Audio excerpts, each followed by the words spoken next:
Finding a politically accommodating route to market for Alberta bitumen is becoming even more difficult than producing the abundant stuff.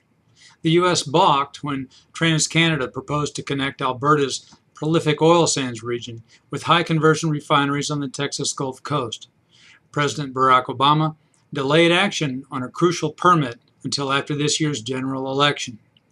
Now a westbound alternative has met official resistance.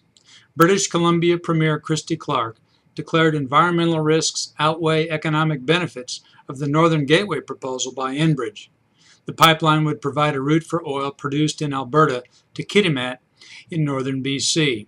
Production from the oil sands, exports of which now flow exclusively to the U.S., then would have access to Asian markets. But Clark is adamant. In a move strongly opposed by Alberta Premier Alison Redford, she wants her province to be compensated for allowing the pipeline to cross its territory. Environmentalists oppose any pipeline that carries what they disparage as dirty oil. Clark faces a tough re-election bid against an opponent, now leading in polls, firmly opposed to Northern Gateway.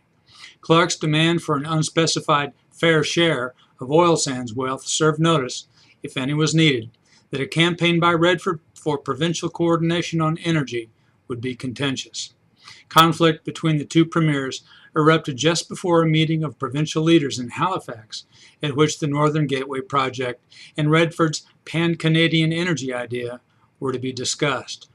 Meanwhile, a new report from the Canadian Senate calls for a national energy policy involving the federal government and expansion of capacity to move oil from Western to Eastern Canada.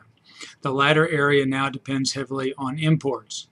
While doubt enshrouds the economics of transporting large amounts of heavy material from Alberta to Canada's east coast, the suggestion has strong nationalist appeal. And as the U.S. and now BC governments have made painfully clear, when transport of bitumen is at issue, politicians won't stand quietly by and let economics rule the day. I'm Bob Tippie, editor of Oil and Gas Journal, and that's the editor's perspective for July 27, 2012.